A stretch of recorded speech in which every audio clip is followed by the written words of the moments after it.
those words had been put to music. So I didn't know the words. Yeah. So that's quite beautiful. Good morning again, as Mary and I have our private conversation. Yes. All right, well, happy Memorial Day. I like to take some time on this particular holiday and recall why we have this holiday. For many people, it's become about like the sale that's on, you know, how do I get to the mall? And that's not the original reason for the holiday, nor is it to get to the beach, which is not a bad idea, but and it's not even to have a barbecue, which is another great way that we celebrate it. The real reason it was created was to remember the people that had given their lives for our country, and to recognize and to honor that, that great gift. Because we do believe in religious science, we absolutely believe in immortality, but to come up against that fear and to be willing to test that, to prove that in a very deep way, by actually being in combat is a pretty huge gift. And so this opportunity to be respectful of that, to remember, there's a statement in the Bible that there's no greater love than this, that a man would lay down his life for his companions, and that is very much what happens. So this is about that remembering. And it also is an opportunity to remember other people that we are connected to that have crossed over to that other side. And so it gives us a moment to reflect and to remember the great gifts that have been given to us by the people that we have had the opportunity to know in our lifetime. And that would be the thing that I would most want us to remember today at some point, would be to simply recognize and remember how much we gain from our interaction. I loved what Kim said about the reason when you make a prayer request, you allow our practitioners to come together in thought and to remember the truth. And I love that phrase because that's very much what happens when we recall back an idea of a person that has been with us. I heard recently that, and I have no idea what culture this comes from, so I'm sorry, but I heard that there was a spiritual concept that people actually die twice. That the first time is when their physical body leaves, and the last time, or the second time, is when their name is no longer called forward on the planet. When somebody, the last time that a person speaks their name, that is the next time that the passing takes place. And I'm not sure that I believe any of that because I believe in immortality, but I do understand the sentiment that is behind that, and respect that sentiment and respect that understanding. So let's talk about immortality, because Ernest Holmes says that it's a principle.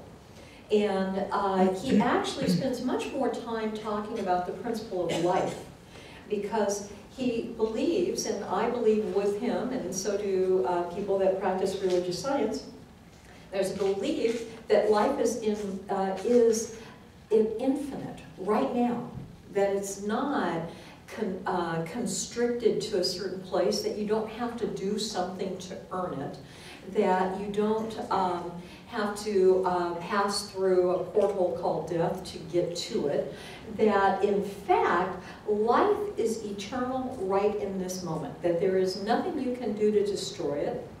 In other words, you're stuck with it, and you know, that's just it. You know, so this idea that all there is really is life, that we must start to recognize that we live it. And he identifies life with God as a quality of God, and the idea that it is so immense and so present that in our ignorance we have forgotten that life is eternal. That we have forgotten that we deal with the magnificence of the divine at all times. and that God is present in every moment 100%. Holmes says that we are so deeply loved by God that no matter what has happened with us, that we have never been separated from the divine. That we are part of that divine creation, and because we are part of that divine creation, that we actually cannot separate ourselves from God. We can only think that we have. And so it is only in our ignorance that we begin to believe that there is life and death, that there is an opposite to the principle of life and the principle of immortality. So Holmes used this example in the book, this thing called Life, which I've been reading for the last couple of days, and it's a magnificent book. It's so good that I'm going to do a class on it in July, so get ready. But he uses this example. He says, now imagine, he says, just remember the fish, where do fish live? They live in water. And he says that, imagine that at some point the fish forget that they live in water, and so they're trying to find out where the water is. And they've heard that the water is the God, that is what grants them life. And that they make up all these different ways of trying to reconnect with that life. So they chant, water, water, water. Be around me, bless me, offer me your blessings. Never realizing that they're already in it.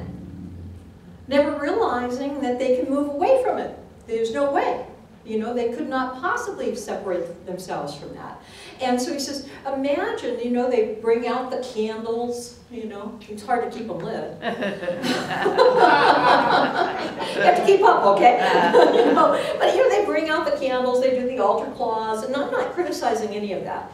I'm just saying that what is real is that this presence of life that is God is as around us as the water is around the fish. And that when we start to understand that connection that we have with life, when we start to focus in on that, that everything else drops away. And Holmes actually says this is the essential place, because as long as we are thinking that we are somehow or another separate, we're also being driven by outward appearances. So we're always trying to fix something. Ever notice that? There's this little thing that's wrong, there's that, there's this over here. I would be happy if only I had, And so we're always trying to fix something else because we have actually missed the essential essence of who and what we are. And if we would simply get back to an understanding of our connection with all of life, that everything would flow without having to go around saying, well, gee whiz, this week my knee hurts, and last week it was my hip, and next week it'll probably be my elbow. We won't have to be doing that, because we will know that we're life, that we're vibrating with that life. We won't be saying, gee whiz, what's my checkbook balance?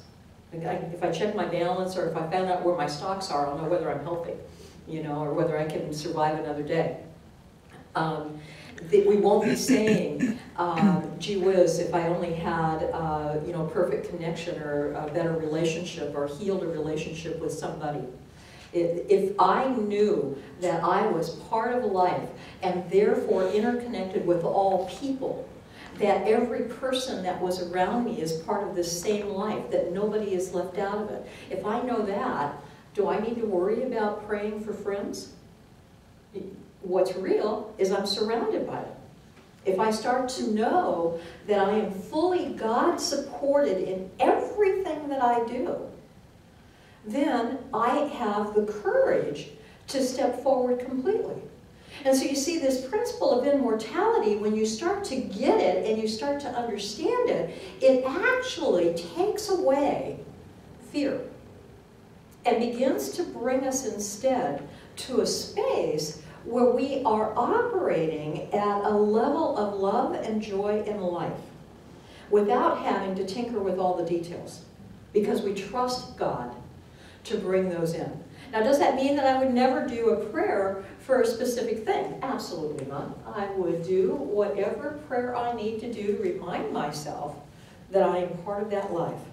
But Holmes talks about this from a place of partnership with the divine.